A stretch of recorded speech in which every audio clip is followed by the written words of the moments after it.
Welcome to our 15th Friday the 13th special in a little over 3 months. All right, who are you people? We're the skeleton crew, sir. Alex is just fooling around. Hey, yeah, I'm just fooling around. Yeah, can it, jackass. You say Justin hired you? Yeah, uh-huh. He paying you for this? No, but we're toying with the idea of charging for retrospectives or interviews. Yeah, really. Yeah, what have you been smoking, boy? Me? Don't smoke. Causes cancer. You know what I mean. Would you just get off a spaceship or something? Colombian gold, man. Grass, hash, the weed. Dig it? Hey, what's he talking about? Hey, don't get smart. Me? I'm as dumb as they come. Hey, not another word out of you. You understand me? Really, sir, we're just trying to do a show. A show? For who? You kids keep your noses clean, understand? You'll be hearing from me if you don't. We ain't gonna stand for no weirdness on the radio.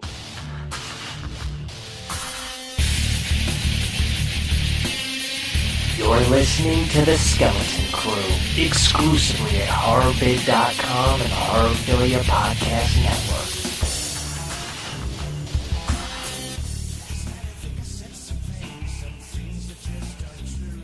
Hello, it's Camp Blood, ain't it? Welcome to the Friday the 13th special. Who the fuck are you? don't Soul even know from the you Jerky anymore. Boys? Dude, I'm trying to be, what's his name? Doesn't sound anything like Crazy Ralph. Dude. Okay, ready?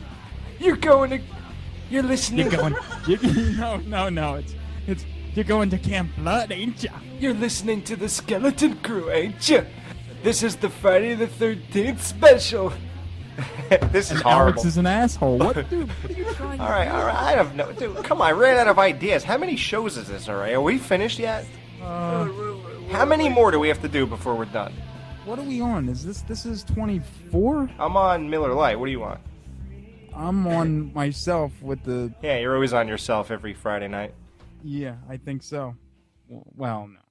No, they need to hear the details on the upcoming Halloween 4 and 5 Blu-ray giveaway. We Right. haven't really talked about it as of yet, but I guess that's going to start next week. I think we're going to give more details on it, but it's basically going to be a trivia contest. Nobody's getting them. I'm taking them all. Yeah, really? Why do we have to give these away, really? Because wanna give 'em it's away. something for the fans. It's nice. Give them away to me, Mike. Hey, I love them, and I'm not keeping them for myself. I'm going to buy them like everybody else. Whatever name you pick out of the thing, just say Alex. You just No. Nobody can see you. You're on the radio. well, no, but guy, here's what we're gonna do. This is, I guess, what we decided. We're giving them away as a set, Halloween 4 and 5 together. So, what's gonna happen is we're gonna ask 3 different trivia questions over a period of 3 weeks. More than that, buddy. More than that. Oh, more than that. Oh, okay. Let well, me I see. guess I have the trivia questions right here. Should we announce them yet? no.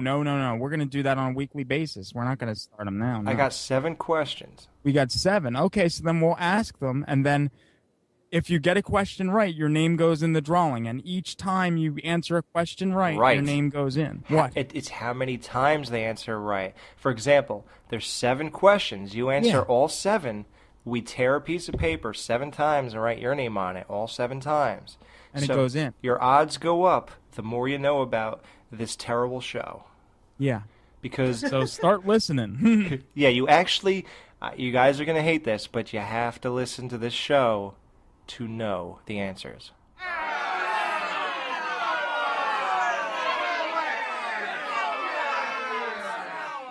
We hope you enjoy this interview with Officer Dorf, Ron Millkie, followed by a brand new exclusive with Adrienne King, Alice Hardy from Friday the 13th, 1980. We have the law of the Skeleton Crew. We got Officer Dorf, Ron Millkie, Friday the 13th. How are you, Officer? I'm doing just fine, Alex. Good to hear from you guys. Yes, thank you for coming on the show and celebrating Friday the 13th with us. Oh, sure. I love it, just like you guys do. Absolutely. You know, Ron, what I really love about you is that, you know, it's a known fact that horror movies is not why you came to New York to be an actor, but you really like the horror fans that you met over the last 10 years, and you really got into it, and you really embraced it. Well, I did, because, you know, I'm an actor, and if I didn't have Friday the 13th, I'd be just one of the thousands and thousands of totally unknown. so I'm grateful for it, and it's great. It helps. Let's put it that way, And maybe the wonderful thing about film is that you live on after your spirit has gone from your body. So that's something to be proud of. It must have become apparent through all the conventions and just overall interactions that horror fans seem to be the most passionate fans of film. I know. Maybe you can explain that to me. We're psychos. We don't really understand it ourselves. Yeah. Yeah, I mean, it's wonderful because this has just happened in the past. I wasn't really part of the conventions until I was working on Satan's Playground, and Ellen Sandweiss said, "Are you going to go to the convention?" I said, "What convention?" I didn't know anything about it, and it was Kevin Clement's convention in New Jersey. What was that? Thriller or Chiller? Chiller Theater or something like that. Yeah, and that was 2006, and that was my first convention. I didn't even know all this was going on. Now here's the thing, though. You did Friday the 13th, and then you did A Return to Salem's Lot in '87, and then you followed up with 2 non-horror films, New Jack City and Grand Isle, and then you took off for 11 years before returning to film. Like, what made you take this break, and what got you back in front of the camera in 2002? Well, those 11 years, I started to make some money. I was traveling. I was doing my seminars all over the country and working for a woman named Linda Bennett, and she had a company called New York Contracts Models. It was a convention of models, and she would fly me out to various cities, Chicago, Miami, Atlanta, Minneapolis, and I would speak to we had 800 to 1,000 models in the audience, and I would talk about acting. And it's funny because they never mentioned Friday the 13th. It was mentioned, but none of them were asking me questions about that. Really? Back in those days, it was about soap operas, how to get in a soap opera, and how to get into TV commercials. So that's what I was doing those years. And I was also teaching at Hofstra University. And nobody offered me any roles. I really wasn't going out for it at that time. So that's you what weren't really happened. pursuing? Yeah. That's what happened during that period of time. Mm-hmm. Would you say the internet and the whole resurgence? The internet really brought horror fans together, and then names start popping up. I really think so. And then you answered my question earlier as to why this all happened. I think it was the internet. Yeah, right. Now, one of my good friends, Terry Dawn Arnold, you were in her movie, The Two Sisters. I didn't know you were friends with Terry. Yeah. Yeah, for about 5-6 years. Yeah. Yeah, lovely lady. I had a good time. Yeah. A lot of people don't know this, but Sean Cunningham was actually supposed to play the part of Officer Dorf. That's true, and a lot of people don't know that. And the reason I know that is because the day that I called him, I said, Sean, I saw your ad in, this was 1979, I saw your ad in Variety. You're doing a movie called Friday the 13th. Is there anything in it for me? And he says, no, Ron, we're cast, and I was just about to hang up. He says, Ron, wait a minute. He says, there's a part. I was going to play the part, but you'd be perfect for it. The part of the motorcycle cop. Why don't you come on over to where they were shooting? Where was that again? Camp. I'll try this again. Camp No B Bosco. Oh, good. In New Jersey. There you go. And so I did go up, and I read for it, and then I got the part. So he had said he was going to play the part himself, and he probably would have been pretty good. Yeah, maybe. But you know what? I don't know about everyone else, but when I saw that for the first time, and I didn't really think of the people behind the roles, you were just perfect. The way you looked, the way you talked, everything was just perfect. You delivered everything perfectly. Yep. And knowing you since then, that's not your personality. What did you just try to do? Be a hard-ass cop? You just went in there saying, yeah.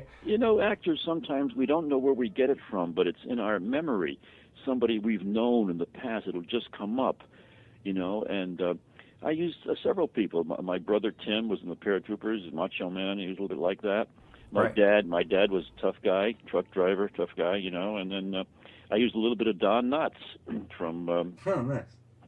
From the what was the show? The Andy Griffith show that he was on, And I don't know, it was just a compilation of people I've met, and I had such good dialogue. It wasn't just me. It was a wonderful little part. Yeah, and you're one of those characters on in the Friday the 13th series that people are always going on with your lines. Like, we interviewed Carol Locatelli. I don't know if you've seen part 5, right? With the imposter Jason? I have to say, I haven't. I've only seen the first 3. I have to be perfectly honest. Oh, okay. Yeah. Because I remember you said that you were subjected to like a string of them one time. That was the 3 I had to sit through. Yes. Well, listen, I want to personally apologize. You had to sit through part 3. Yeah. I thought part 2 was terrific. Yeah, 2 is Love 2. Yep. Yeah, Dan loves 2. 1 and 2 are my favorites. Yeah. Well, 4 too, right, Dan? Well, 1, 2, and 4 is right up there. Absolutely, yeah. Yeah, we like to gloss over 3. Would you be willing to answer a question for me? Sure. Yep. What is your least favorite Friday the 13th? Oh, 9. Jason Goes to Hell. Oh, it's horrible.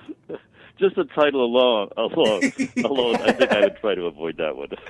Yeah, I think it really did go to hell there. See, I don't know if you know this, Ron, but there's like the base Friday 13th movies, and then New Line Cinema took over, and then they were like just Jason-based movies. Yes. So right. if you went with the first 8, I'm gonna say part 3 is my least favorite, followed by 7. Really? Oh, that's interesting. Yeah. Yeah, I think Dan agrees with that, right? I do. Oh, absolutely. 100%. Mike, what about you? What's your least out of the first 8? Part 8. Go to hell. Okay. A lot of people don't know this. Ron was actually one of the cops calling to Alice before Jason jumps out of the lake at her. Okay, now this just came up recently. We filmed it. However, Sean filmed it again using somebody else that was not me. I know, this is the first time this is coming out. I looked at the shot and I said, that's not me. I wasn't built like that. I was tall and thin. And that's a heavy-set guy. And I asked Sean about it. He says, yeah, we had to shoot that again. So that was not me. God. They did shoot it. They did shoot it with me, and something happened. They wanted to add something, or I don't know what it was, and they shot it with somebody else, another actor. I don't know who it was. Yeah, where they're like, I want you to wave your hands differently, and Ron already took off. So that was not me. I realized this afterwards, that because they didn't use it. And it was a long shot, and it could have been anybody, really. Yeah. But I certainly said, that's not me, so that's what happened. Yeah, what do they actually say to you? Okay, we're gonna go ahead and move 300 yards away. Yeah, we're gonna. Sean, we move very quickly. Okay, Ron, I want you just to, you're looking out here at the lake, and okay, ready, go. That's the way we made the movie. Yeah. You see, now it's really cool that you like part 2, so you were sort of getting into it, so you had to go through part 3. But did you see the remake? I did not. I'm sorry to say, I did not. I asked a lot of people about it, and some liked it, some didn't like it, and for the most part, I heard it was pretty good. What do you think? Overall, we like it. Yeah. Yeah. I like it. Yeah. Mike hates it. No, I don't hate it. I'm just saying take it or leave it. So it's good that Yeah. you left it, Ron. Thank God for that. But I know that Betsy Palmer was. They were offered her a small part, and they were going to fly her out there, and she looked at the script, and it was one line. And she was highly insulted, and I don't blame her. Right. Yeah. Yeah. Absolutely. Now, see, there was a cop in that movie, and I don't know why they didn't ask you. I don't know. I really don't know. I guess they wanted a new. Was it a similar part to Dorf, or was he a different character? No, different character. It was played more straight, more serious. Yeah. In the movie, the kid's coming in looking for his sister, and he's basically explaining, she's not here, move on. It's kind of an emotional scene, so yeah, it's played a little different. Yeah, but Ron has range. I mean, it ain't like he would have been Dorf again. Right. Well, here's what I was gonna say though, because in all those movies, and a lot of horror movies in general, they take from, I think, your role in particular, Ron, because, all the cop things, and sometimes, it played in different characters, but mainly police officers, and sometimes they go, a little bit more campy with it and stuff like that. But I think that your role kind of originated. I don't think you took it too far with the comedy, the Yeah. subtle shoulder shrug and stuff like that. Like, I love it, but throughout the whole series, they have a lot of that, and it seems like your character, the way you took that role kind of spawned all that. Yeah, thank Yeah. you. I got a letter from someone a few months ago who said that you set the standard for the cop in the horror movie, the cop in the horror movie. So I do believe that. I was very complimented on that. I thank you. Yeah, me too. By the way, I just want to recommend, Ron, you should really watch the remake for the Girls Alone. Uh-huh. Yeah, absolutely. not Now- worth I bet. Listen, were there any Friday the 13th people in that film? No. Nope. They Not didn't at all. Yeah. go with That's anybody. what he wanted to do. Yeah. Yeah. Now, speaking of you playing a cop, I recently saw Satan's Playground, and you played a cop Yeah. in there, and that was like the greatest for like nostalgic, the whole thing. To see you playing a cop again, that was just awesome. And we actually interviewed 2 people from that movie, or actually one person, Felissa Rose. Sure. She was a Did you get to hang out with her a little bit? No, I didn't. But we all were. It was a freezing winter. I'll never forget that film. Dante Tomaselli is wonderful to work with. By the way, he's one of my favorite directors. But we were freezing up in the Pine Barrens in New Jersey, and we were all in this little cottage there. So we got to talk, and I got to talk to Felissa, and I saw her preparing, and she was like, just really the tears were coming down her face, and because she had a freak out in the woods there a couple of times. Mm-hmm. And I was really, really impressed with what she was doing in her preparation as an actor. Yeah, she's really good. She was in Sleepaway Camp. Did you ever hear that one? That's what made her famous, sure. Yep, Yeah, absolutely. Now, you were in Torture Chamber, and I That's saw a Dante few... Tomaselli's new movie. Okay. Coming out in October. Okay, cool. And what about Red Sky? What's this about? That I start filming July 23rd, and I'll be filming that until the 1st of August, and then I have to go to Pennsylvania. I have 1 day of travel and start filming The Bone Garden by Mike Guttridge. Mm-hmm. It's a horror film, and there are 4 Friday the 13th people in it. Really? Oh, nice. Yeah. Now that's a treat. Oh, cool. And you're going to have to help me with this, okay? Yep. Mhm. Savage. Is it Dee Dee Savage? She was in Friday the 13th 3, I Oh, believe. Tracy Savage. Tracy Savage. Tracy Savage is the lead. Darcy something. Darcy from- DeMoss from Part Part 6. 6. Yes, Yep. there you Oh, go. Yep. Okay. Yep. And Paul Kravitz. I remember Paul's name. Or Kratka. Paul Kratka. Thank you. That's 3. it. Yep. So Oh, he's got wow. 4 of us. Yeah. Now, Mike, who's that first person? Tracy Savage. She was Debbie in Friday 3. There Oh, you go. Debbie. Oh, Yeah. okay. This Yep, is like her yep. first movie in years, because she had stepped away from for a while herself. So Yeah. she's actually coming back, I guess. So that's good. Yeah, Oh, that's and awesome. the whole script is based on the dog's name is Jason, and there's references, many references to Friday the 13th. It's a terrific script, and it's going to be a very scary movie with a surprise ending. Cool. Oh, Mike awesome. thought it was a movie about a guy who buries a bone and skeletons grow out of a garden. Oh, how did you know that? Do you know Mike?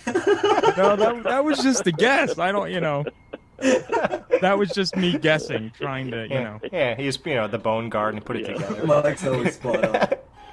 Now you're writing a book. Yes, I have. In fact, it's been finished for some time. I'm having a little trouble with the publisher right now. It's called Friday the 13th and Other Days. It's my autobiography, and my publisher won't let it go. He's had it for like 3 or 4 years.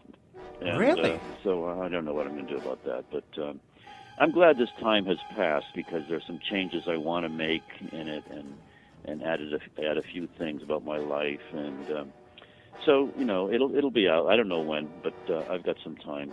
And when you write something like that, you've really got to have time to think it over. You don't want to hurt anybody. You don't want to tell too much. You don't want to tell too little. And so after I read one of my favorite actors, Lance Henriksen, who I got to meet at Monster Mania last year. Oh, we all know him. Oh yeah, God, he's great. And, I think he's in every horror movie ever made. but he's his best one is Pumpkinhead. Oh yeah, Pumpkinhead. Yeah. Oh yeah. And he's such a down to earth person. So after I read his autobiography, I says, no, I'm gonna make some changes in mine. He just told a story about his acting career, and he didn't go into too much detail. And I said that's the way to do it. Mm-hmm. Yeah, I know. I'm looking forward to reading it. So. Oh, thank you. It's a lot of fun, and I have a lot of information that no one knows. They will when this comes out. Well, yeah, I will definitely buy that when it comes out. Absolutely. Yeah, and the things that happened on the set of Friday the 13th, and. Oh, come on, just give us something. Come on, Ron. Oh my gosh! Well, I was totally enthralled with Laurie Bartram. Mike, who's that? Brenda. Brenda. Oh, yes. And I felt so bad when she passed away last year. Yeah. A couple of years ago. Yeah, we love Brenda, And hey, listen, everybody gets to celebrate her life on while they hear this, and watch part 1, guys. It's on Blu-ray. Mm-hmm. I watched it last night. Do you get any extra money when these things come out in Blu-ray or DVD packages? You would not believe I get these ridiculous residual checks for like after taxes $8. Oh God, really? Yeah. That's how it works. In the 80s, man, things were different. Yeah. I was only on the set, I think, 1 or 2 days, and that's all we shot it. Everything moved very quickly. Sean moved it along, and we were everybody there was a professional. We had our lines down, and bam, bam, bam, and move on to the next. Move on. Yep. Yeah. And especially because nobody thought this would be anything important or worth caring about. So. I don't know, but he wanted to make a good film. I was there the same day that they filmed my scene. They filmed the famous scene with Kevin Bacon getting the arrow through the neck, and so I was there and saw how they set that up. And the first time something went wrong and there was blood all over the place, and then we did it a second time, and that was very effective. Kevin was there with a fake neck, a prosthesis of a neck, and the Tom Savini was in the dugout there beneath the bed. That was Tom Savini putting the arrow through the neck of Kevin Bacon. Wow, well, that's great, dude. And I just want to thank you again for coming on, and we're really looking forward to Red Sky, The Bone Garden, and your book. Hopefully that gets published sometime, But of course, after you make your changes. Yeah. Yeah. And by the way, guys, did you know there's a new book by David Grove coming out about Friday the 13th? No. Yeah. It's about the original. It's coming out, I think, this fall. And you can Google that. I forgot the name of it, but it's by David Grove, who lives in England. Were you asked to be filmed for the Crystal Lake Memories? I think so. I went to Connecticut, Stamford, Connecticut, a couple months ago with my managers, Chris and Stacy, and they interviewed me. Is this the documentary on Friday the 13th? Yeah. Yes, I'll be in that. And I went with with my buddy J.R. He played the cop in 2. Jack. Okay. Wow. Yeah. Help me out, guys. Here, Jack. Oh, gee, that's a little too obscure for us. Okay. Yeah. So we had a lot of laughs, and it was fun, and they filmed it and asked me similar questions with what you guys are asking me now. But that should be a good. See that, guys? We are documentary qualified. Yeah. J.R. Marks, Jack Marks. That's his name. He played the cop in Friday the 13th too. Okay, J.R. Marks, right? Yeah. I love Part 2. Great movie. Good stuff. All right, man. Well, thanks so much. I want to keep you. I know you got, a bunch of things to do, and I just want to thank you for coming on and, hanging out with us for a little bit. Okay. I'll be listening, and thank you for thinking of me. Hey, absolutely, Ron. We dude. appreciate you coming on. Yeah, thanks so much, Ron. Okay, guys. All right. Thanks a lot, buddy. Bye-bye. Okay. Hi, this is Adrienne King. You probably know me best from Alice in Friday the 13th, a soul survivor, and now probably from Crystal Lake Wines. So I heard the Skeleton Crew has one listener, and he's still there.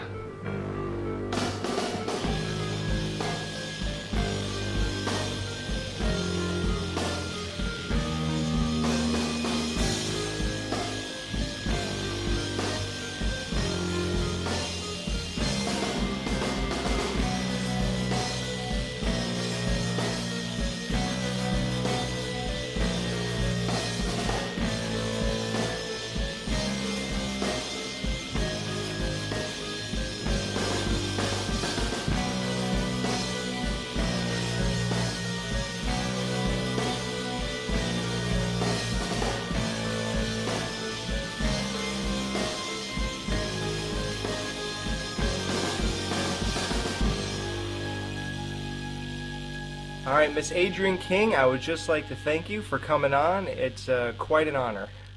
Well, thank you very much. It's an honor to be here. Yes, Friday 13th, I think, it's hundreds of millions of people love it, and, obviously Mike, Dan, and I are big fans, and it's just really great to talk to you. But I know that before you came on this show, you heard a few of our other ones, and you decided to have a few drinks of your wine before coming on here.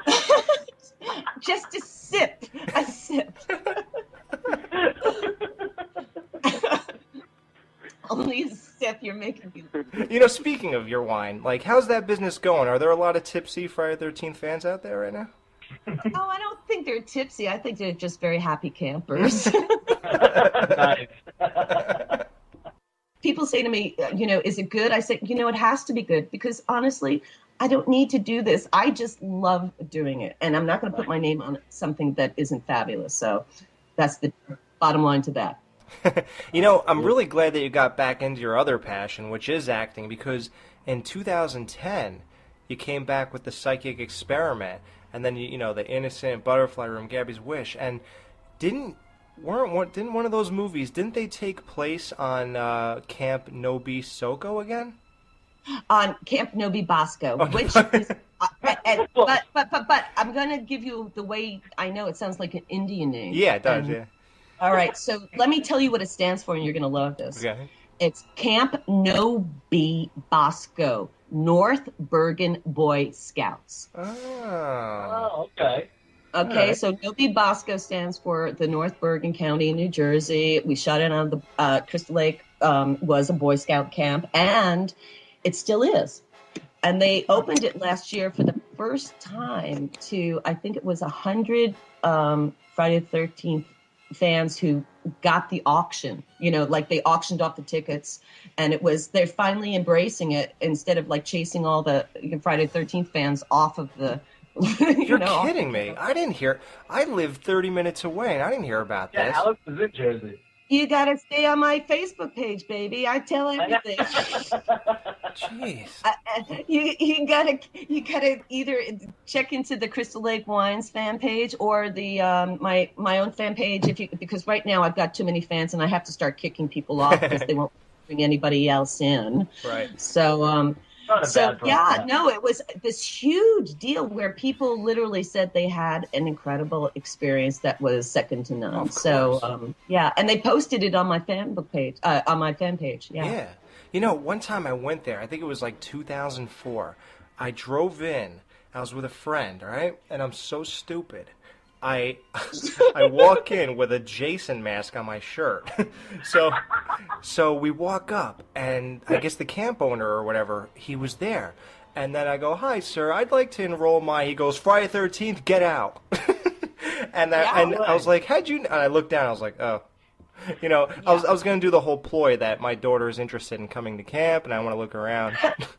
It's the Boy Scout camp. No daughters. It wouldn't have worked anyway, huh? Nah. Yeah. I would have said, well, actually, my son's more into this now that you say that. Yeah. Next time, Yeah. Boy Scout. Yeah, If you were wearing a shirt like that, Alex. Alex is not the type to wear like horror shirts or whatever. I was 24. I consider Alex like the pretty boy type, so that's funny in itself. Pretty boy. Oh. Pretty boy, huh, Alex? I'm as ugly as they Are come. you one of my friends? I don't know. I like Mike. I don't have too many Facebook things going on, believe it or not. Okay. I am Adrienne. But I will join. Wait, I can't do it now, otherwise our connection will be lost. But just kidding. No. I was just curious because that's really, otherwise I wouldn't know a whole lot about you. I go to your page, I check you out, Yeah. Actually, I met you about like 6 years ago, and you actually told me that you love guys named Alex. You know what, Alexandra and Alexander are my two favorite names. I think they're beautiful names. Yep. They are. See that? I remember that. And I have a niece and a nephew of both. So they're Perfect. And we were talking about this earlier too, Adrienne, how nice you are to your fans and how much you respond to them and everything. And people really do appreciate that. I remember, little comments that, I'm sitting there at my computer and, you don't think a lot and, I'll send a little comment here and there or whatever. Well, you actually respond with very kind words and you're very into it. And like I said, people really appreciate that. That goes a long way with the fans.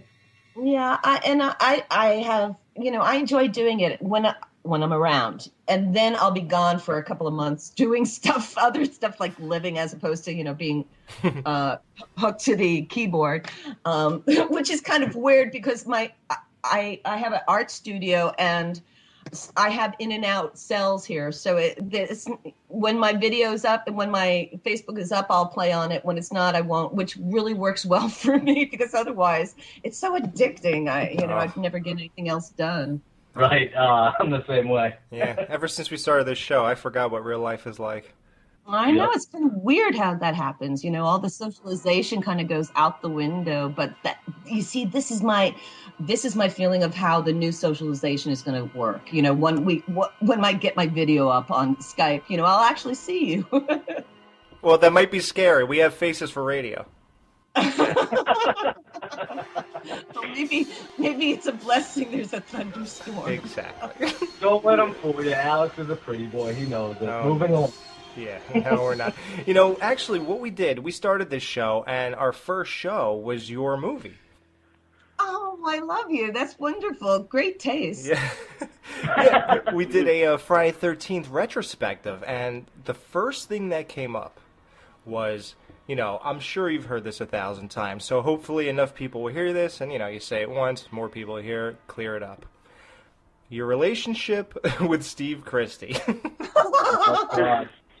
Now, clearly you said, you're going back to LA or something, California, so you didn't live in the same state, so how did he hire you to begin with? How did you meet? You couldn't have been dating him if you just got there. We're all confused.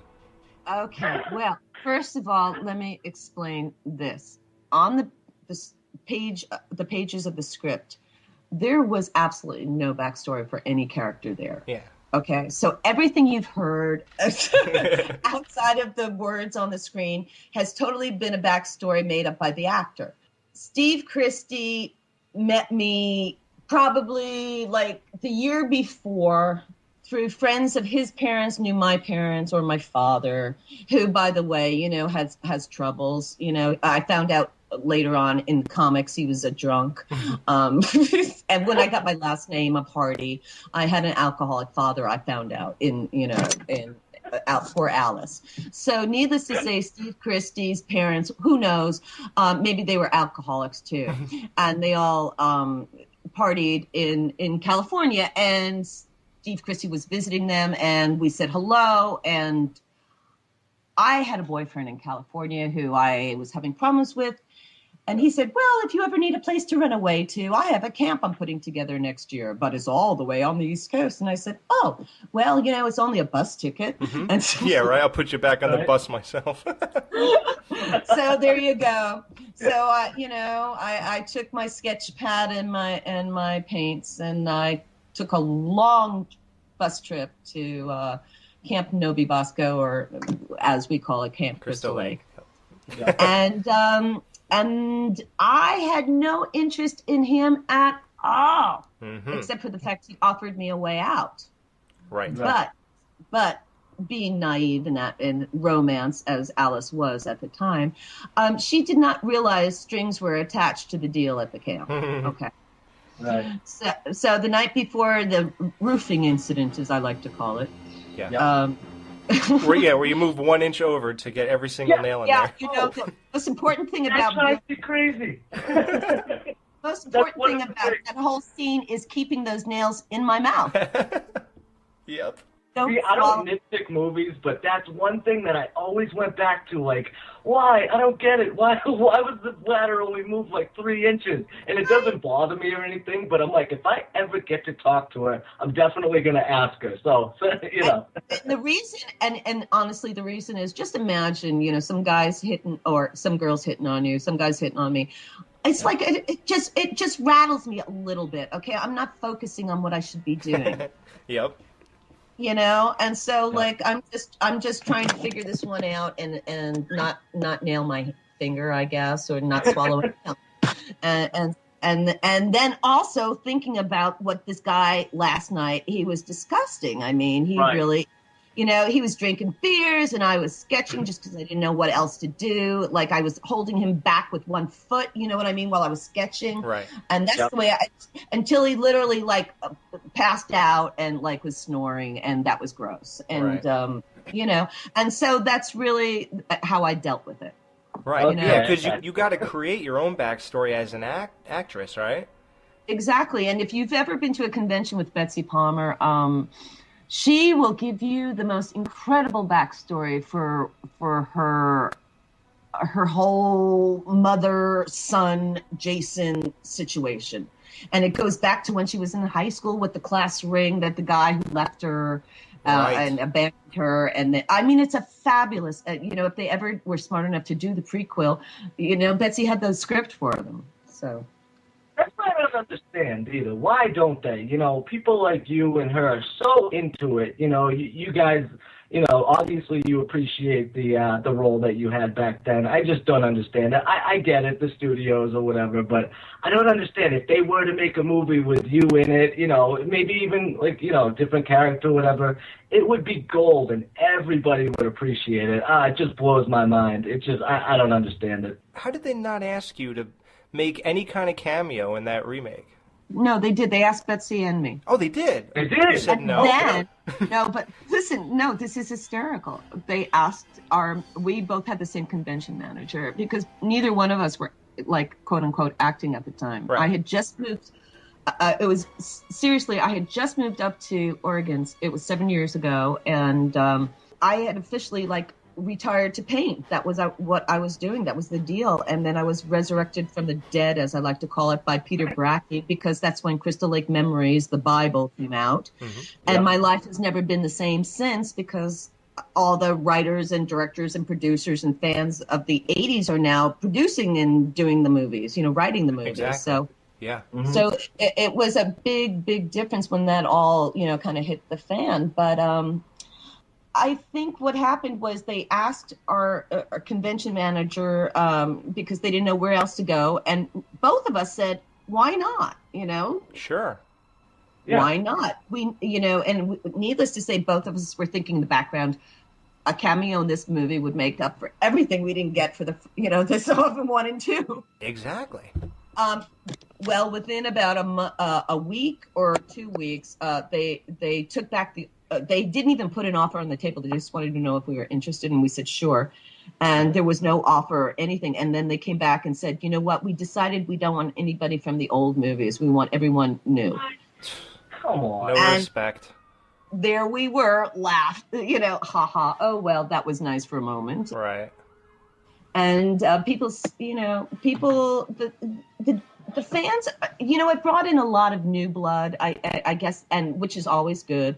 But at the same time, the diehard fans who are just praying for something that makes sense, to happen. It was kind of a shame because they could have done so much with so little. They could have just, I had the whole, Betsy and I and Harry Manfredini were working it out.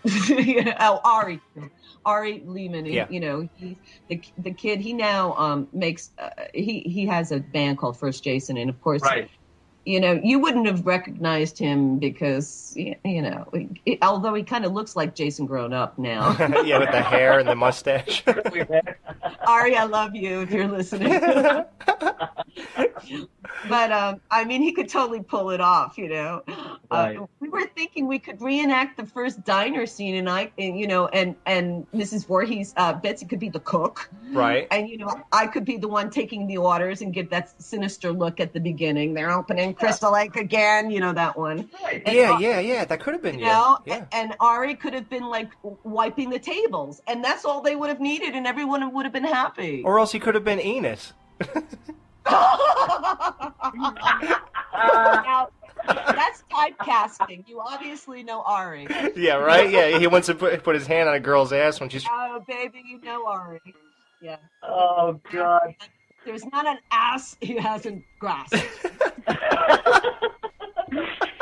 they should have given you guys bigger parts, though. And I know, but the fans want that so much. And, I mean, like you said, you would have loved to do it, and it blows my mind why it doesn't happen. And not to say that these people are wrong in their remake or whatever, but, I hate to say it, but if it was up to me or, 90% of the people on the internet, that's what the people want. Yeah. So I'm praying, hoping that it'll happen for you one day, because that's really what everybody wants, because I think your performance in that first movie, there's been some that rival it, but I don't even think that they're all a distant second. They don't come close. I'm not trying to kiss your butt here or anything, but I really... You can. Go ahead.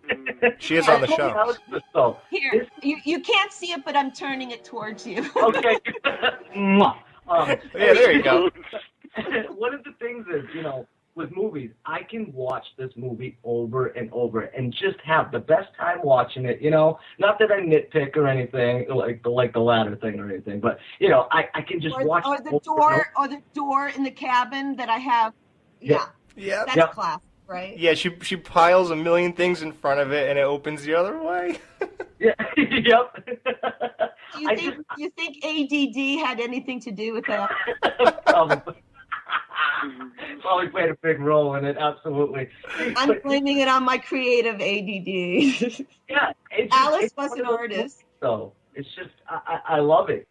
Getting back to how good you were and your acting, I know a buddy of mine, Kyle Dennis, I know he'd want to throw in, because he can't, be on the show, that you did a really excellent job emoting when you walked over to Mrs. Voorhees, when the Jeep pulled up and you expected Steve Chris, and you were like, "Who are you?"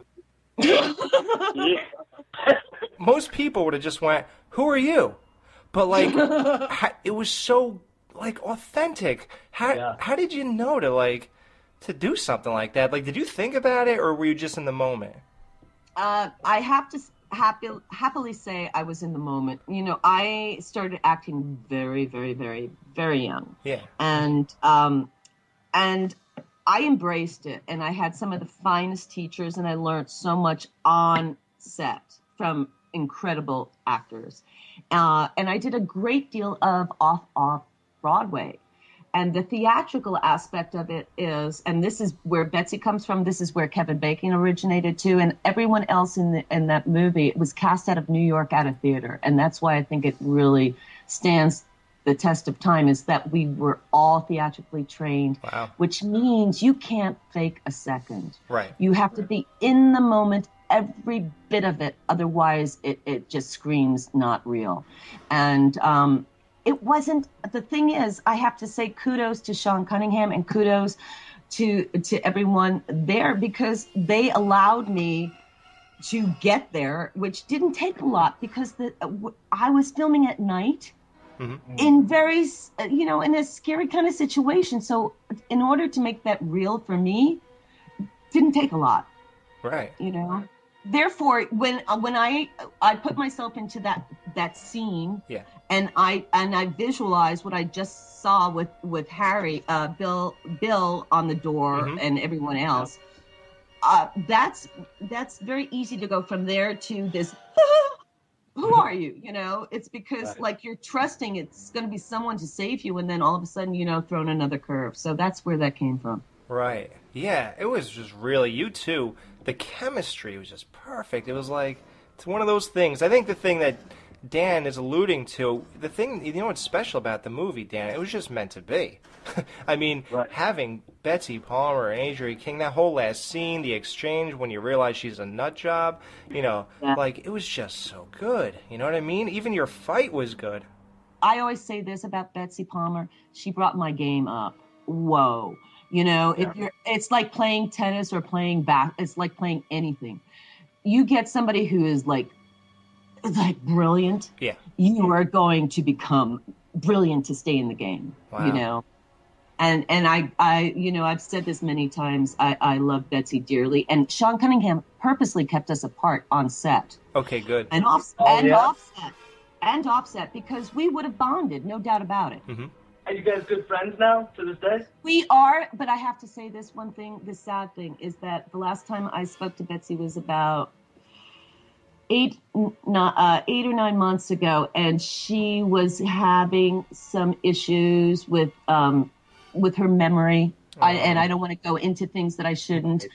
I adore her, and I haven't been able to speak to her recently, and I think she's moved in with her daughter, which is a wonderful place. She lives in Connecticut.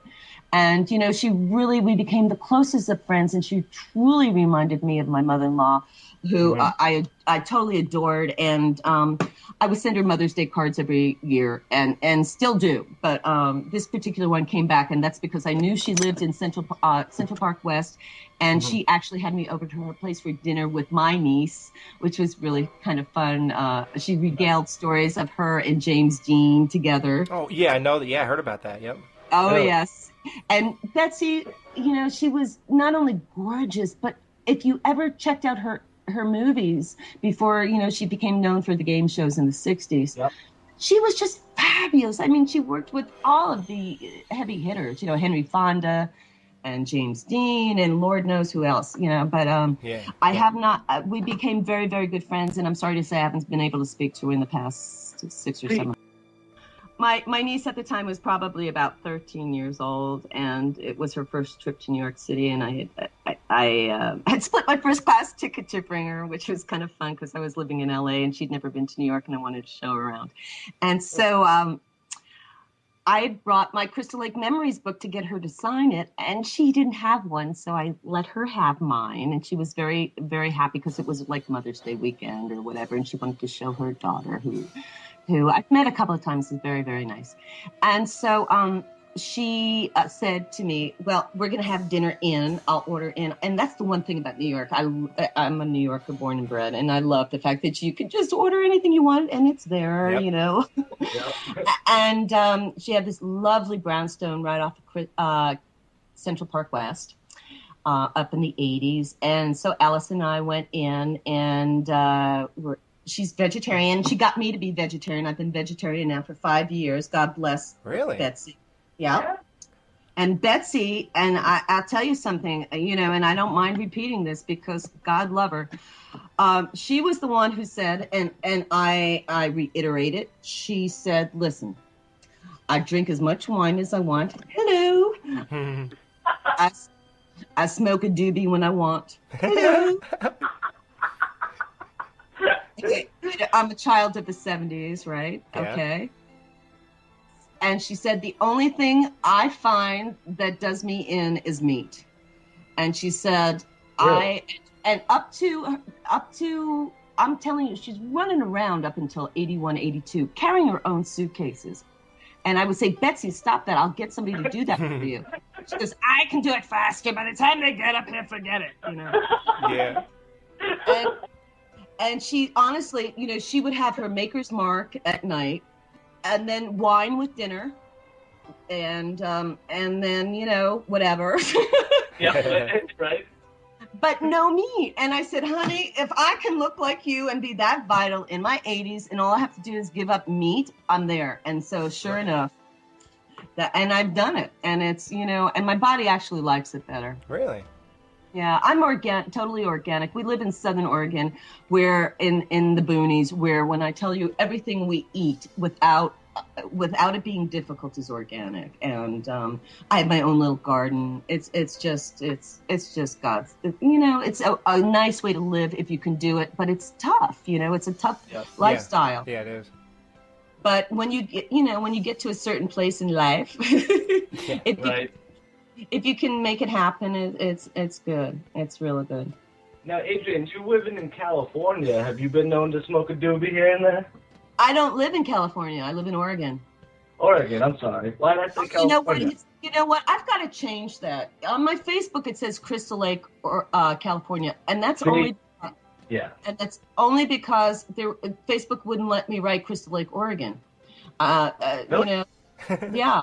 I don't know why. So, but I'll change that because. So that was a dumb question, anyways. No, I have no problem. I'm a card carrying hold. I have my card and I wave it proudly. I thought you were just really into the Alice character there. No, listen, Alice wasn't a big stretch for me. Yeah, she's from California. You're putting on your Facebook. But I'm from New York, but I am an artist though, and that whole thing. I was sketching all my stuff while I was sketching Kevin and Harry and oh gosh, I was just having a good old time sketching everybody from the lifeguard post. That was really you who drew that Steve Christie, right? Oh, no, that was not me because there was an art director on set who had a little issue with my art being used and not hers. Really? That is so stupid. That would be perfect if that was really yours. What can I say? Yeah, I can't believe that. How could they do something like that? Yeah, but the interesting thing is our technique was very similar, so that was kind of weird too. Because when you see her stuff and you see my stuff, it's kind of very similar. So, whatever, as they say. Yeah, whatever. Now, what I want to know is how the hell did Jason find you? Oh well, that again is my story because no one told me. Okay. So let's see. Go ahead. I figured it was the all the toxic, the nuclear waste and toxic waste in Crystal Lake. He grew immediately, overnight, and what is it, Lake Chickamaucomico? And he managed to crawl his way and find a phone book. Right. And then he asked someone to find me. So he does talk. No, he mumbles, but he was able to somehow telepathically get it across. I don't know. It's insane. It's the most ridiculous. I know. I'm just kidding. I'm just kidding. That was just a joke anyway. But the people ask me that seriously. Oh, I know. I imagine. And I say, he must have looked it up in the yellow pages or called for mates and grunted his way through. I don't know. The girl killed my mom. But then again, the true, what I feel is the only thing that makes sense, which was when I initially signed up for it. Originally, it was supposed to be a dream within a dream, which would make sense. Right. The top of it was totally supposed to be a dream within a dream, and it still could be. I mean, if they wanted it to be. Look at soap operas, geez, Louise. Right. Well, look at Friday 13th. The beginning. I mean, the end of your part in the canoe was a dream, and then the end of part 2 was a dream. Exactly. A lot of dreams going on. Remember, yeah, stop dreaming. Let's Dallas at the time. Wasn't that Dallas at the time? There was a dream going on, and Newhart dream. It's all these dreams. Wake up. Wake up already. Yeah. Now, were you disappointed in the capacity that they used your character in part 2? Because I know, everyone, I think you said it in his name was Jason. A lot of people know, you had a stalker after part 1. Yeah. So, and that's the other thing that really, I know that Steve Miner made some odd comments about, I don't know, was it about you or just Friday 13th 2 in general, or having you in it or something like that? I know you were like kind of not cool with something. Quite honestly, I would not say I was 100% there during the summer following the release of the movie, because I was literally fighting for my life, and not knowing who I was fighting from, because I didn't know myself for a very long time, which makes it even more bizarre. Mm-hmm. Especially at the time, there were no. You think back, there's no video cameras. There's no cell phones. There's no Star 69. There's no nothing. It's your word against whoever.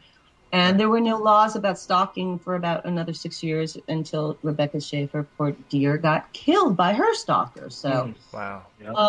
so it took a while for the world to catch up. But I honestly don't know what went down between. I know I had a wonderful dinner with Steve and Denise, his assistant at the time, and we all said, I'm there, whatever. And it was the dream within the dream, the whole deal. But I was with someone, a person who was representing me, who was forming a new agency, and I have no idea what they did. So, you know what I said?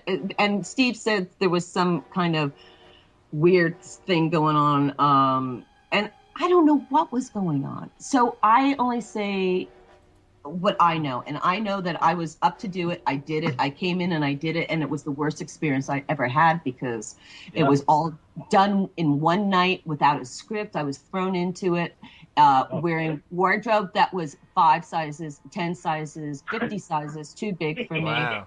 So they didn't give no attention to the scene at all. We didn't even have, there was no wardrobe fitting. No script. Nothing. There was no script, no rehearsal. It was the last night, a full night of the shoot, and it was on a holiday weekend. And it was probably a Labor Day weekend. I can only imagine, but I'm not sure. And everybody wanted to go home. So when they actually did the ice pick, there was no stunt person doing it. It was a guy some guy who was filling in for the props guy who didn't check the prop first. So the ice pick actually did not retract the first time. It actually poked into my cheek. Oh my God. Yeah, and meanwhile, in town, and this is somewhere in Connecticut, I am convinced that my stalker is following me. So it was just, it was a horrible, horrible time for me.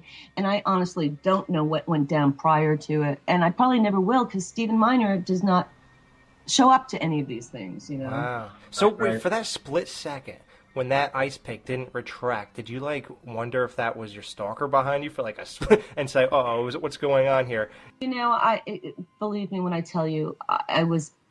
Just think about your worst scenario that you've ever been in, where you don't know up is up and down is down. That's where I was. Yeah. And I was just basically coasting on fumes and just wanted to do what I had to do to get because I'm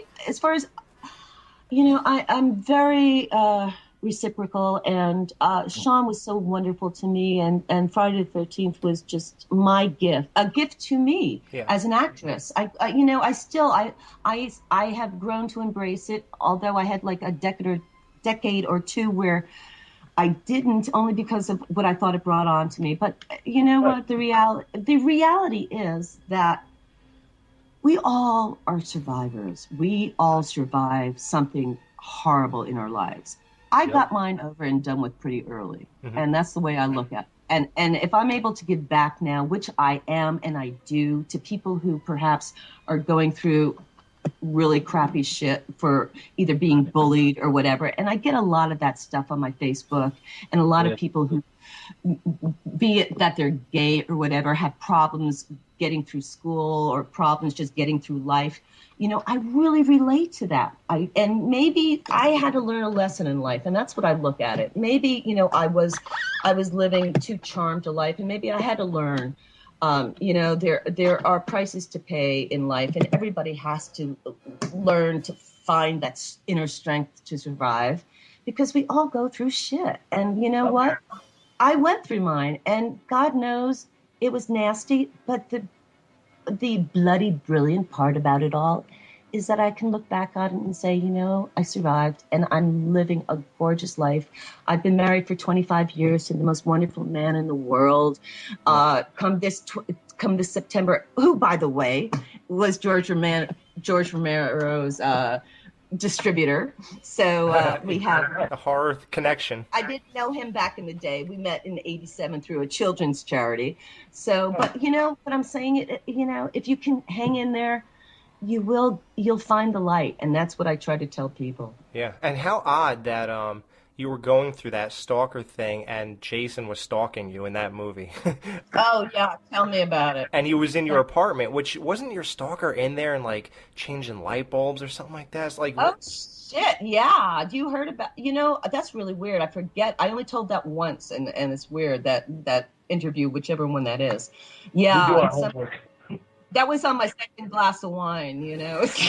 oh, you're not there yet? Okay, we'll drop it. No, I finished my first glass, and I'm sitting here down in my office with the Skype, and I haven't walked up the stairs to. That's where the wine is. Hey, we'll wait. You want to take a breather? I can actually carry you with me, and I think I will. Yeah. I've got the Camp Blush downstairs here, but I haven't chilled it yet. And you see, you have to chill your Camp Blush for the optimum enjoyment. Remember that, okay? Absolutely. Yeah, I can't wait to get some of those too. I'm definitely gonna order those this week. And let me I'm really explain excited. something to you. This is truly the way to do it. If you can find a couple of people, order a case. You get 10% off. You get free shipping, and the wine works out to $18 a bottle. And I hate paying shipping costs. I don't know about you guys. Oh, yeah. Yep. And that way, especially, it would be, you guys are in Pennsylvania, right? Mike is. I'm from New Jersey, and Dan's from Massachusetts. Okay, but you're all on the East Coast. East Coast shipping is a killer. So, from Oregon, needless to say. So if you can find a few people and divide up the case, that's the way to go. You get the finest of wine, and you get it at a really good price. And you sign every bottle? Every single bottle, and if you tell, if you can't fit it all onto the thing, call me at the winery and leave a message if I'm not there, or Facebook me. Right. Each bottle can be for somebody different. It takes me 2 seconds, and I love doing it. I've done weddings. I've done cases for weddings where each bottle is like for somebody else. Wow. I'll do a line from the movie as well. Cool. Nice. Yeah, I think that'll put it over the top. Yeah. How many people asked you to write "You Were Last Night"? None. None. See, look, people have to be original. I haven't done that one yet. No, it's usually then he's still there. Yep. Or, I signed a lot of "See You Back at Camp." Or for this one coming up, it's Happy Friday the 13th, and I'll date it 7/13/12. Yeah.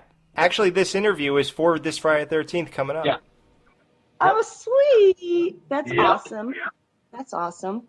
And then if you go on to crystallakewines.com or adrienneking.com, there are two 7-minute videos that are shot by professional filmmakers, Victor Bonacore and Curtis Pugh, and they snuck onto Camp Novi Bosco and shot these things called Back to the Lake with empty wine bottles that they had ordered the wine and loved it so much.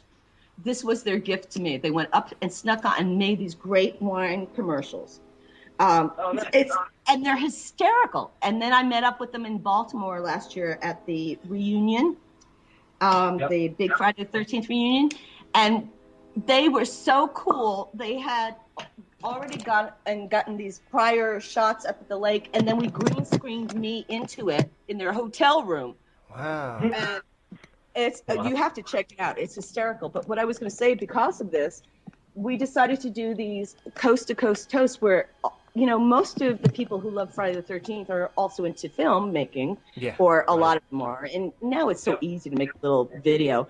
They do these coast to coast toasts where they'll post, you send it to the media at adrienneking.com or crystallakewines.com, and we put all your personal photos with the wine, and we pick the winner, and also personal videos. And some of the things that come back to us are incredible.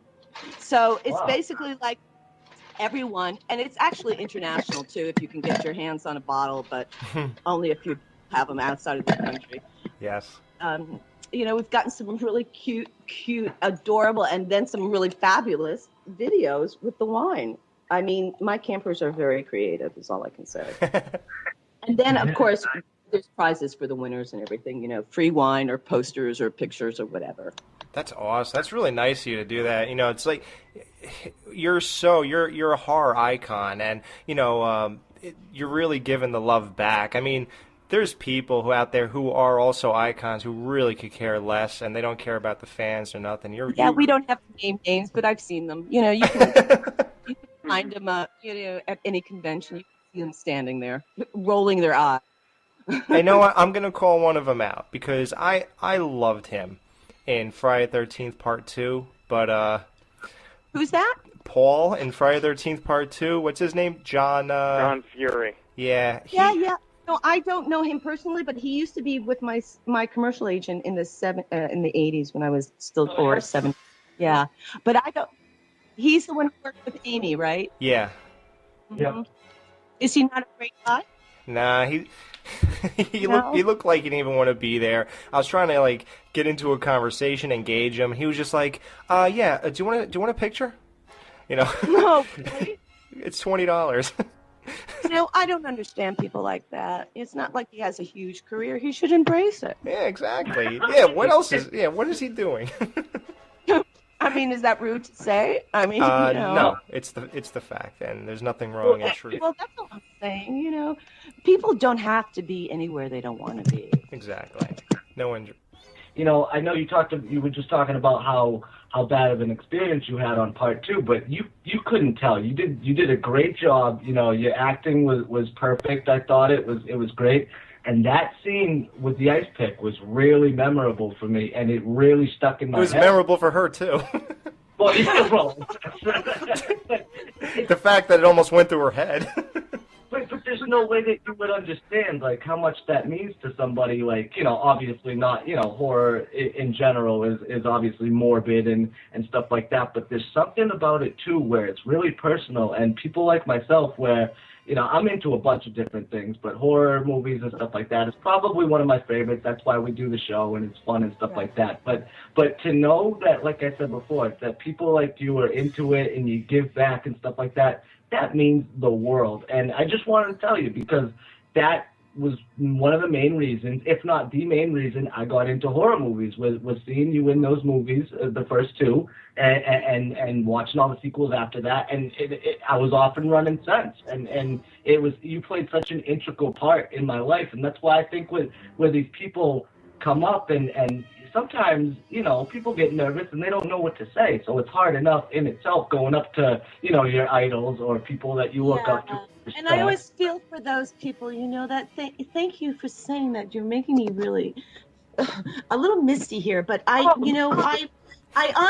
honestly appreciate the fact that you're saying that because I take the time because I know it's just as important to each one of you you wouldn't be standing waiting in line if it wasn't important. And I just embrace that and I cherish that. And it makes me actually upset when people don't. It really does. Yeah. And especially for shy people, because it must be so difficult. I can only imagine how difficult it must be to, extend yourself. And I always try to make it a little bit easier. But Adrienne, we could just ask him. Can you tell who the shy person on the show is? Mike, are you there? I'm here, but I Mike, am the shy. I'm here. Hi. I don't talk much about hi. Yeah, maybe you can help Mike. Mike's very intimidated. I am very, very shy. That's why, like, during interviews and stuff, I do not talk. I do not ask questions. I just sit here and listen. He just hangs there and enjoys the experience. Yeah. And that's totally cool. I get it. I really do. And that's what that's what I strive for. I strive for like trying to at least let everyone who's interested know that I'm here for them if they need me. You know, if you find your way to me, I can at least be reciprocal of that, and I appreciate it, and I'll give you back anything you're giving me. Yeah, we appreciate it and love you. And, just this is a question that fans would love to know, and, I don't know, I'm sure you were asked this before, but did you watch all of the sequels of Friday the 13th? Answer is kind of, sort of.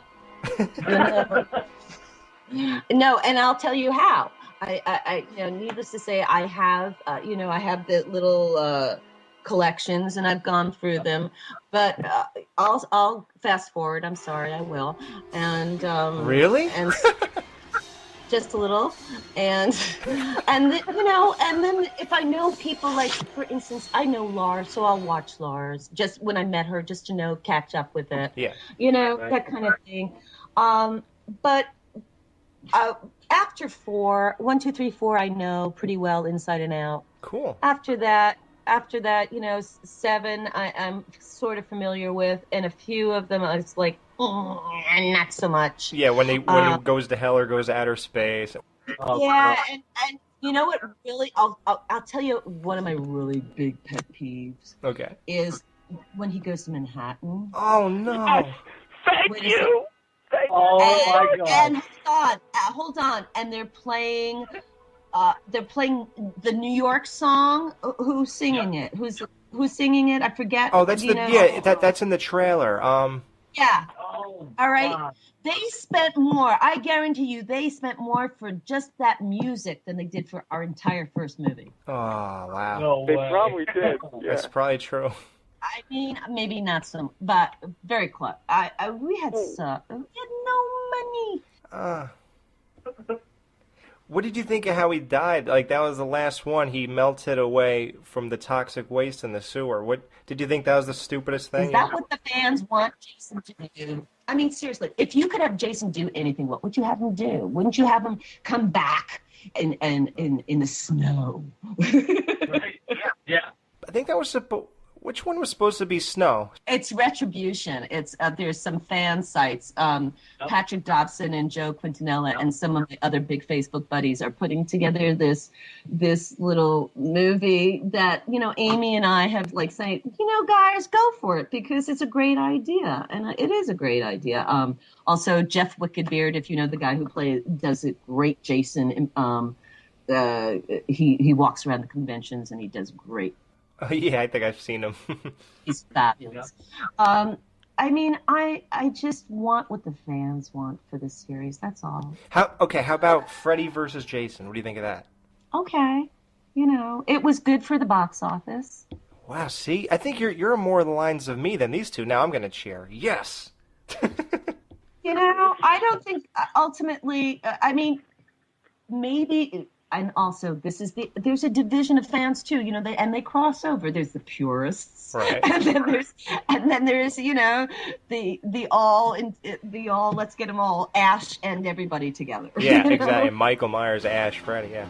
And let's have you ever see that poker game painting with all the killers? It's like let's get them all together. Right. Well, thank you so much. I mean, this was really a really fun interview, and we're looking forward to anything you have coming. I know you're filming right now, Tales of Poe.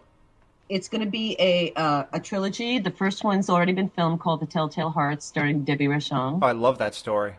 Oh my God! And what a twist! And it's already won a few film festivals as a short because it's done in a 40s film noir kind of thing. The killer is female, so it's all different. It's very, very different and very, very, very 40s Hollywood movie kind of look. And then the second one is The Casa Amontillado, which Alan Rowe Kelly stars in, which is very, very, very scary. And he's well known for Gallery of Fear, which is coming out. And then the third one, which is going to have me and Amy and Caroline Williams in it. And it has no dialogue whatsoever, which is where I'm talking, the artist comes into play again. Right, yeah. And if you've been onto my website, I have little bits and pieces of all my new and upcoming films. There's some extraordinarily phenomenal photos of me as the Queen of Dreams, playing the Queen of Dreams. Perfect. That sounds nice. Nice. Are you going to go to Monster Mania by any chance in New Jersey this year? August? I'm going to be up in Syracuse for Syracuse. Do you know that one? Nah. Yeah. I'm hoping it's going to be a good one. They're all good, right? Does your show go overseas at all? Does it go? It goes anywhere that people click YouTube or iTunes. Well, if anyone happens to be in or around London, there is some incredible incredible art to be seen at the Misty Moon Gallery. And now what they've done is they've also, because I've encouraged them, they had a film club. I've encouraged them to do a film festival, because they don't have any, believe it or not, really cool horror film festivals or any genre film festivals down in South London. And so I'm going back in on Halloween to be the judge, one of the judges for the Misty Moon first annual film festival. So any filmmakers listening that want a really fabulous international film credit, it's minimal. Since it's their first annual, and they have some great judges too. It's like $10 to enter or something crazy. Oh, cool. Yeah, and so people should check out Misty Moon. I think it's .net. I'm not positive, but if you go to my Facebook, you can find it. Yeah, cool. Awesome. Well, so good talking to you. Thank you so much. And you, and you, thank you. and Dan, and Mike, and Andrew, Alex, my favorite name. Yeah. Yeah. We can't thank you enough, Adrienne. Seriously, we'll talk on Facebook too. I'm on there every day, so I'll annoy you. Wonderful. I appreciate it. And we're going to have a Friday the 13th event at the winery if anyone's in Oregon. We're actually going to show the movie on the big lawn. We did it 2 years ago, and it was insanely successful. We had diehard fans drive down from Seattle and Portland and up from the Bay Area, sitting right next to wine club members who had never seen the movie before. You know what I mean? And it was fabulous. So I didn't want to do it, but because, like the winery says, due by popular demand, we're doing it again because it's going to be the last one for a long time. We're going to do it on the lawn, and popcorn and wine and live music until dark, and a barbecue and the whole deal. And then and a sneak peek at my new movie, Gabby's Wish, which is really hysterical. It's a dramedy, and I play a Bible thumper. If you want to see Alice in a different light, with a gay daughter. I am a Bible thumper with a gay daughter. Okay? Oh, that's interesting. Yeah, seriously. And the whole family reunites, to see who's going to end up getting the bulk of this estate that my older sister is dying, and the whole deal. But anyway, so we're going to have a sneak peek of that. But the key is, I said I wouldn't do it unless we could do something really funky and new and twisty. And that's so after the movie, we're going to do a Q&A by flashlight through the vineyard. Wow. What? Oh man, I want to go. Yeah, Dan loves that. And let me tell you, I have some good things in store. Oh, you're making me so jealous. Wow, that sounds like fun. You know how to do it. If anyone in your audience is listening that is within driving distance to the Valley View Vineyard or Valley View Winery, you have to come. It's a whole $10, including a glass of wine and popcorn. Right. Start saving now, guys. Yeah. Road trip. Road trip. Yeah, we were just talking about that. I saw that you had a new one up there on your Facebook, and oh my God, I got really excited. So I think I'm gonna order some of that ASAP. Can you talk about the new one and how that came about? And it's pretty darn awesome how it all. Oh, can I say damn? It's pretty damn awesome how it all came about. Go crazy. Yeah. The new one's called Camp Lush, and it's a proprietary blend of awesome red wines their fruit is left, the grapes are left on the vines just a little bit longer so the sugars come up, so there's a little bit of sweetness to it, but it's got a little bit of beautiful fruit. It's like hints of melon and strawberry jam, I say, and it's the perfect summer wine. And it's, once again, I have to thank the fans out there. It's selling like crazy, and they're loving it, and the feedback is awesome. Can't get enough, and that's what we hope for. I could go on and talk about it forever, so I'll take a breath, and you can ask the next question. Well, I guess obviously the next one would be where could people get it? Where do they go to get this? It's easy as either going to my website, which is adrienneking.com, right, or going to crystallakewines.com. Perfect. Either one of those will do.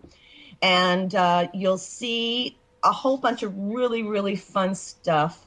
I have the most incredible Friday the 13th fan / webmaster named Curtis, and he's got little Jason and Alice avatars running all over my website. If you haven't been on it yet, it's worth it just to have a good chuckle. And it'll link you right to Crystal Lake Wines, and you can order Survivor's Syrah, which is my comfort wine in the winter time. Yeah, that's a classic one, right? You've had that for a while. I have, but it's almost sold out. We've had them for about a year and a half. Right. Yeah, something like that, year and a half.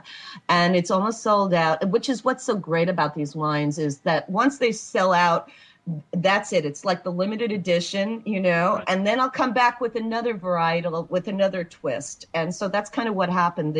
That sold out. So I had to come back and beg my winemaker who's been with Valley View Wines, which is the best, oldest, and finest winery in Southern Oregon. They have more gold medals than anyone. Right. And they came to me. I was a wine club member there for a couple of years and would go in there every 4 months and pick up my wine selection because in the valley here, we're the new Napa Sonoma. We didn't know when we moved here, but we truly found a piece of paradise. And all of a sudden, it's really become very well known for fine wines at half the price of Napa and Sonoma because we don't have the overhead nor the taxes.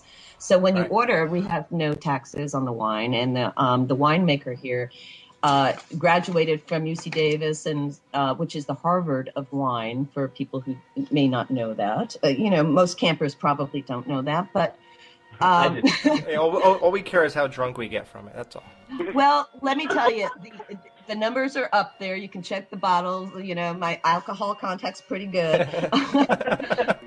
Do they vary from price to price too, Adrienne, or are they all about the same? Or I'll tell you what I have to do. Now, this is, you see, I understand the economy and I understand price points with my campers. I'm very realistic, and I know that we can't afford in this economy like ridiculously priced wines. So what I do is I go into the winemaker and beg. This is really true. I know enough about wines to know exactly which ones I like, and enough time has gone by that I have enough feedback what my campers like. Right. And so I knew everybody wanted a little bit of sweet wine, but I knew what it took to get it. So last summer I put in my request. And I literally was begging for the grapes this spring, saying, "Please, I need a new varietal," And so they came through, and there's only enough for about max 12 cases, which is 144 bottles, maybe 15 cases at I haven't counted what we have in it right now, but that's the thing about it. It's all very boutique, custom crush. And I keep it all under $20. I try to do it $20 or $20, and the shipping is the killer because shipping I can't do anything about. So I try and keep it like average about $20 because I think, for a good bottle of wine, plus I'll sign anything you want on it. Plus I usually send some bonus in the, like a signed art card or a signed poster or something goes in with it. Wow. Yeah. Sold. Yep. Yeah. So or a postcard that's and all about the winery and all about tips on wine. So it's it's really my passion. I've now got 3 passions. I started with acting and art, and now I've added the wine to it. Yep. Hey, that's a great addition. Adrienne, Yeah.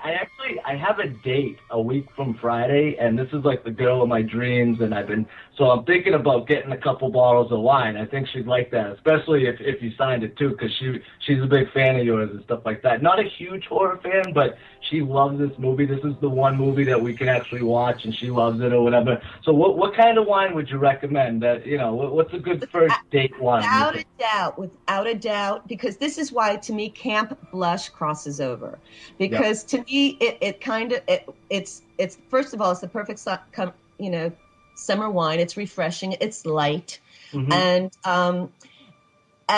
it's it kind of, to me, the name crosses over and reminiscent of like the first kiss, Camp Blush. It's to diehard horror fans. It's a Camp Blush / Camp Blood.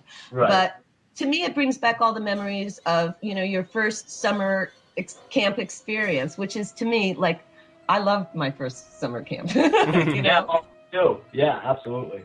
You've created a lot of summer memories for a lot of fans. I know that. Yeah, for sure. And this one, without a doubt, is my favorite. This is going to do it. It's this is kind of like the combination of camp and a little love. Yeah. That's awesome, and thank you for giving me that advice too. And if everything works out, I'll invite you to the wedding. Oh my God, you must come and have it at the winery. We do weddings. Oh, perfect. Exactly, perfect. Absolutely. And by the way, there's a special sale on it now too, 3 for $60, including free shipping. I've become like this incredible little crystal boutique winery salesperson now, but that's a really good price for this wine. I promise you that. No, it's well, thank you, Adrienne. We love you so much. We can't thank you enough for doing this too. We really do love you. My pleasure, and let's all stay in touch, okay? Yep. And if anyone can't get to this thing, I'll put them on the bus myself. And by the way, Kevin B is all ready. All right. Nice. Beautiful. Love it. Have a happy Friday the 13th. You too. Thank you. All right, hugs and kisses to you all. Mwah. Yep, Take care. Happy camping.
I don't know. It was just a compilation of people I'd met, and I had such good dialogue.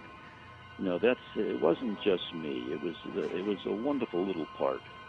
Yeah, and you're one of those characters on Friday in the Friday 13th series that people are always going on with your lines. Like, we interviewed Carol Locatelli. I don't know if you've seen part 5, right? With the imposter, Jason? I have to say, I haven't. I've only seen the first 3. I have to be perfectly honest. Oh, okay. Yeah. Because I remember you said that you were subjected to like a string of them one time. That was the 3 I had to sit through. Yes. Well, listen, I want to personally apologize. You had to sit through part 3. I thought part 2 was terrific. Yeah, 2 is Yep. Yeah, Dan loves 2. 1 and 2 are my favorites. Yeah. Well, 4 too, right, Dan? Well, 1, 2, and 4 is right up there. Absolutely, yeah. Yeah, we like to gloss over 3. Would you be willing to answer a question for me? Sure. Yep. What is your least favorite Friday the 13th? Oh, 9. Jason Goes to Hell. Oh, it's horrible. Just the title alone, I think I would try to avoid that one. Yeah, I think it really did go to hell there. See, I don't know if you know this, Ron, but there's like the base Friday 13th movies, and then New Line Cinema took over, and then they were like just Jason-based movies. Yes. So right. if you went with the first 8, I'm going to say part 3 is my least favorite, followed by 7. Really? Oh, that's interesting, yeah. Yeah, I think Dan agrees with that, right? I do. Oh, absolutely. 100%. Mike, what about you? What's your least out of the first 8? Part 8. Go to hell. Okay. A lot of people don't know this. Ron was actually one of the cops calling to Alice before Jason jumps out of the lake at her. Okay, now this just came up recently. We filmed it. However, Sean filmed it again using somebody else. That was not me. I know, this is the first time this is coming out. I looked at the shot and I said, that's not me. I wasn't built like that. I was tall and thin. And that's a heavyset guy. And I asked Sean about it. He says, yeah, we had to shoot that again. So that was not me. God. They did shoot it. They did shoot it with me, and something happened. They wanted to add something, or I don't know what it was, and they shot it with somebody else, another actor. I don't know who it was. Yeah, where they're like, I want you to wave your hands differently, and Ron already took off. So that was not me. I realized this afterwards, because they didn't use it. And it was a long shot, and it could have been anybody, really. yeah. But I certainly said, that's not me, so that's what happened. Yeah, what do they actually say to you? Okay, we're going to go ahead and move 300 yards away, Yeah, we're going to, Sean, we move very quickly. Okay, Ron, I want you just to, you're looking out here at the lake, and okay, ready, go. That's the way we made the movie. Yeah. You see, now goes in the drawing, and each time you answer a question right, your name goes in. What? It's how many times they answer right. For example, there's 7 questions. You answer all 7. We tear a piece of paper 7 times and write your name on it all 7 times. And so it goes in. Your odds go up the more you know about this terrible show. Yeah.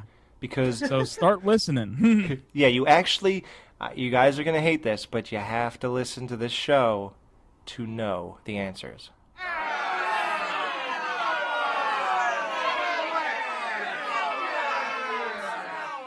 We hope you enjoy this interview with Officer Dorf, Ron Millkie, followed by a brand new exclusive with Adrienne King, Alice Hardy from Friday the 13th, 1980.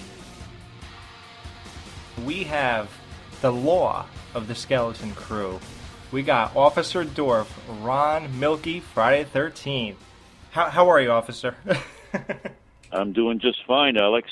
Good to hear from you guys. Yes, thank you for coming on the show and celebrating Friday the 13th with us.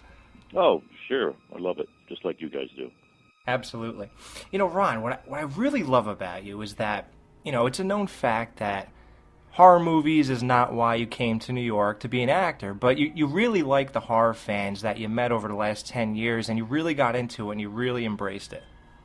Well, I did, because, I'm an actor, and if I didn't have Friday the 13th, I'd be just one of the thousands and thousands of totally unknown. So I'm grateful for it, and it's great. It helps, let's put it that way, And maybe, the wonderful thing about film is that you live on after your spirit has gone from your body. So that's something to be proud of. It must have become apparent through all the conventions and just overall interactions that horror fans seem to be the most passionate fans of film. I know. Maybe you can explain that to me. We're psychos. We don't really understand it ourselves. Yeah. Yeah, I mean, it's wonderful because this has just happened in the past. I wasn't really part of the conventions until I was working on Satan's Playground, and Ellen Sandweiss said, are you going to go to the convention? I said, what convention? I didn't know anything about it. And it was Kevin Clements' convention in New Jersey. What was that, Thriller or Chiller? Chiller Theater or something like that? Yeah, and that was 2006, and that was my first convention. I didn't even know all this was going on. Now, here's the thing, though. You did Friday the 13th, and then you did A Return to Salem's Lot in 87. Mm-hmm. And then you followed up with 2 non-horror films, New Jack City and Grand Isle, and then you took off for 11 years before returning to film. Like, what made you take this break, and what got you back in front of the camera in 2002? Well, those 11 years, I started to make some money. I was traveling. I was doing my seminars all over the country and working for... Welcome to our 15th Friday the 13th special in a little over 3 months. All right, who are you people? We're the Skeleton Crew, sir. Alex is just fooling around. Hey, yeah, I'm just fooling around. Yeah, can it, jackass. You say Justin hired you? Yeah, uh-huh. He paying you for this? No, but we're toying with the idea of charging for retrospectives or interviews. Yeah, really. Yeah, what have you been smoking, boy? Me? Don't smoke. Causes cancer. You know what I mean. Would you just get off the spaceship or something? Colombian gold, man. Grass, hash, the weed. Dig it? Hey, what's he talking about? Hey, don't get smart. Me? I'm as dumb as they come. Hey, not another word out of you. You understand me? Really, sir, we're just trying to do a show. A show? For who? You kids keep your noses clean, understand? You'll be hearing from me if you don't. We ain't gonna stand for no weirdness on the radio.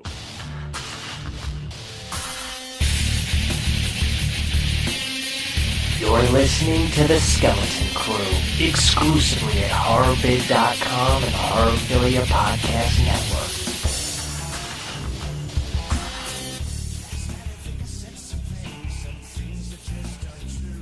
Hello, it's Camp Blood, ain't it? Welcome to the Friday the 13th special. Who the fuck are you?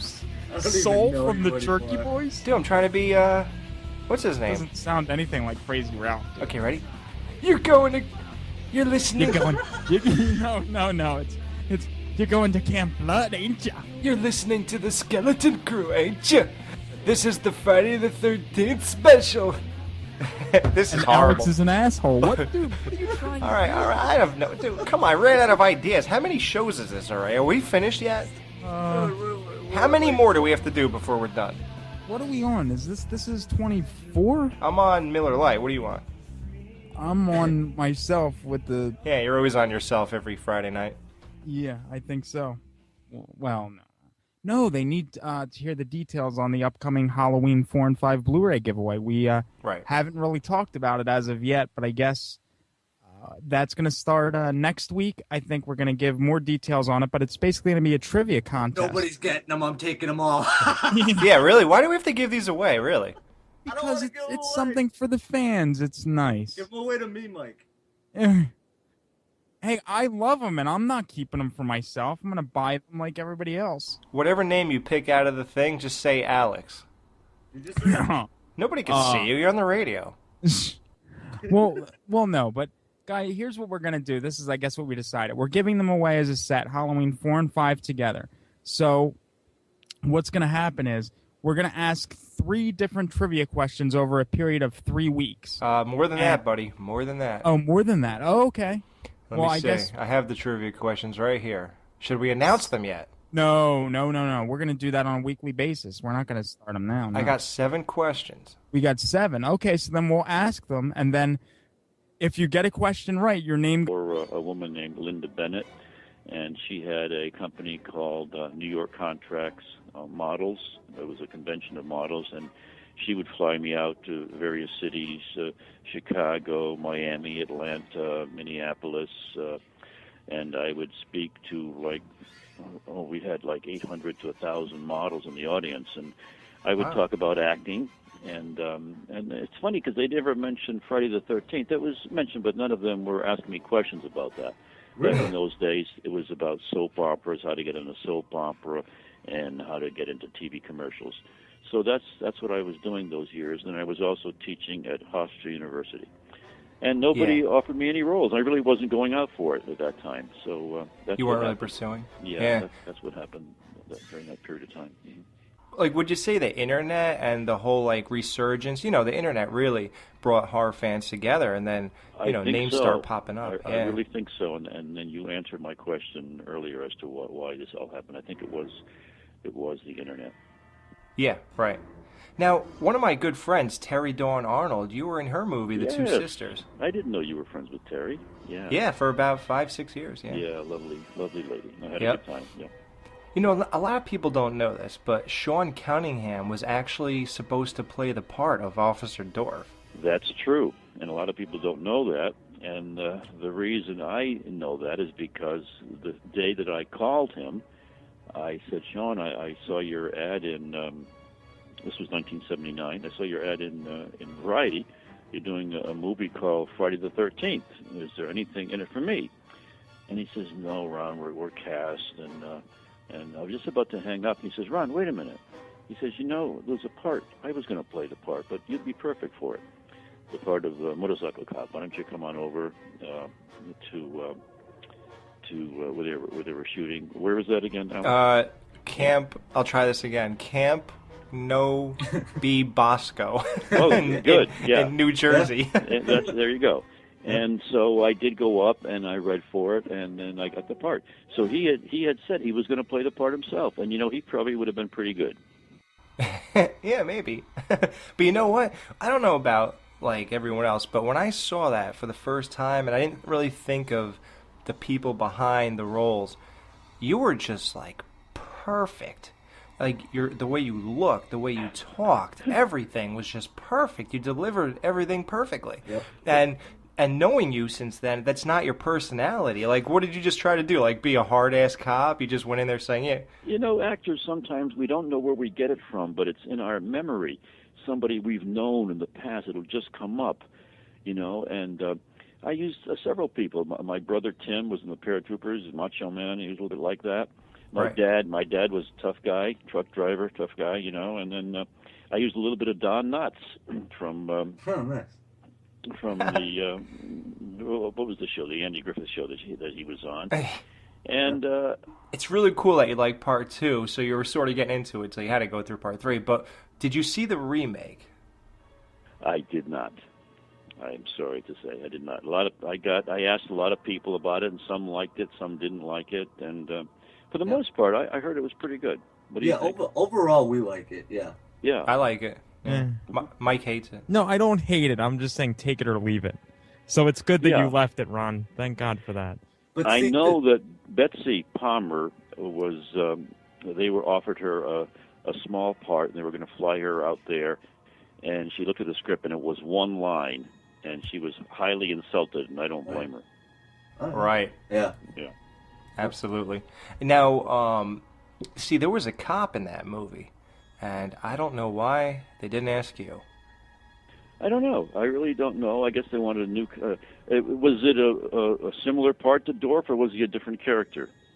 No, different character. It was played more straight, more serious. In the movie, the kid's coming in looking for his sister, and he's basically explaining, she's not here, move on. It's kind of an emotional scene, so it's played a little different. Yeah, but Ron has range. I mean, it ain't like he would have been Dorf again. Right. Well, here's what I was going to say, though, because in all those movies, and a lot of horror movies in general, they take from, I think, your role in particular, Ron, because, all the cop things, and sometimes, it played in different characters, but mainly police officers, and sometimes they go, a little bit more campy with it and stuff like that, but I think that your role kind of originated. I don't think you took it too far with the comedy, the subtle shoulder shrug and stuff like that. Like, I love it, but throughout the whole series, they have a lot of that, and it seems like your character, the way you took that role kind of spawned all that. Yeah, thank you. I got a letter from someone a few months ago who said that you set the standard for the cop in the horror movie, the cop in the horror movie. So I do believe that. I was very complimented on that. I thank you. Yeah, me too. By the way, I just want to recommend, Ron, you should really watch the remake for the Girls Alone. Yeah, absolutely. I bet. Listen, were there any Friday the 13th people in that film? No. Nope. They Not didn't. at all. Yeah. Go with That's what he wanted to do. Yeah. Yeah. Now, speaking of you playing a cop, I recently saw Satan's Playground, and you played a cop in there, and that was like the greatest for like nostalgic, the whole thing. To see you playing a cop again, that was just awesome. And we actually interviewed 2 people from that movie, or actually one person, Felissa Rose. Sure, she was a star. Did you get to hang out with her a little bit? No, I didn't. But we all were. It was a freezing winter. I'll never forget that film. Dante Tomaselli is wonderful to work with. By the way, he's just he's one of my favorite directors. But we were freezing up in the Pine Barrens in New Jersey, and we were all in this little